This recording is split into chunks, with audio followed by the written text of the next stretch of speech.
on what's developing in the region, we are joined by Simone Ledeen. She is the Executive Director of Maven Defense Solutions and former Deputy Assistant Secretary of Defense for the Middle East. Simone, welcome. First, I want to start with something that you wrote today on Twitter, or on X, excuse me.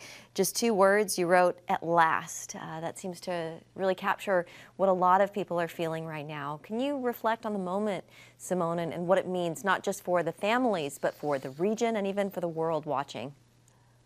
Absolutely. Well, I found myself, like many others, unable to sleep last night with so much excitement and worry, waiting for the announcement that the hostages were released, really longing to see these videos of reunion. And it's been amazing to see it actually happen. I was worried that it wouldn't happen, but it did. So yes, absolute. It's hard to describe what those emotions are, but I think a lot of your viewers probably share them. It's just joy and gratitude and thanks to God and thanks to President Trump and Prime Minister Netanyahu and everyone involved on their teams and for making this possible.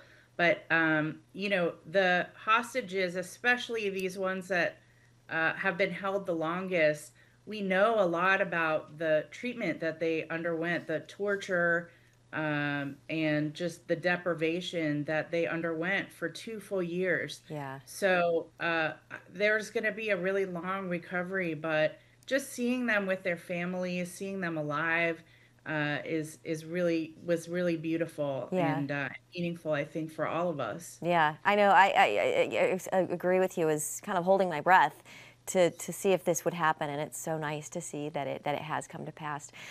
President Trump, he called this ceasefire deal a once in a lifetime chance to move beyond old feuds. Simone, do you feel that this is a real turning point in the region? I hope that it is. I think perhaps it's an opportunity. We still have, however, we still have Hamas, which has not laid down its arms, has not surrendered, and in fact is trying to reassert control in Gaza as we speak. They've been going after tribal, uh, what they call tribal aggressors who are sort of trying to rise up against Hamas and become an alternative, which Gaza desperately needs.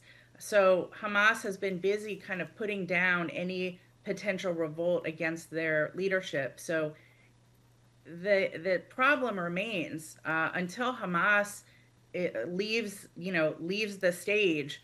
We're still faced with this challenge, and Israel, unfortunately, is still faced with a threat right across its border. So that is something that needs to be resolved. I'm so grateful that that President Trump and the others involved were able to get Hamas to release all of the live hostages before this situation is addressed.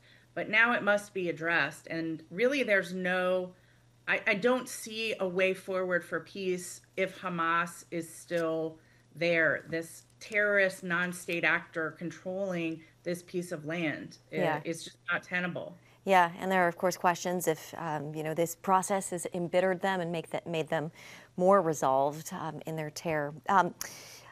Simone, what is it actually going to take to rebuild Gaza? It's a very complicated thing, of course, and who do you think shapes the future on the ground there? Well, there has to be a legitimate governing structure in Gaza. It can't be Israel. Israel said they don't want to, they're not going to, long term own the Gaza Strip. They don't want that, and it's not a good outcome for them, I think.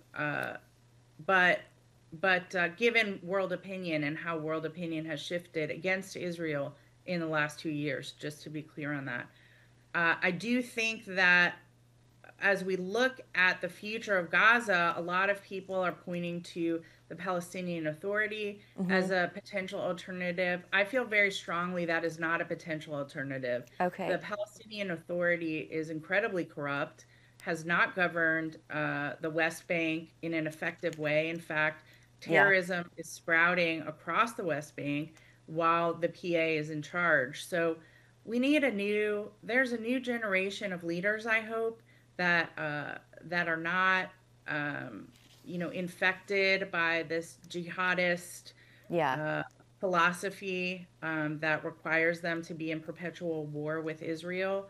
Yeah. It's just not going to work out well for the Palestinian people. Simone, we So have to. We unfortunately we're out of time, Simone.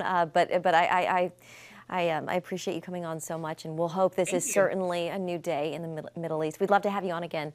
Thank you, Simone Absolutely. Ledeen.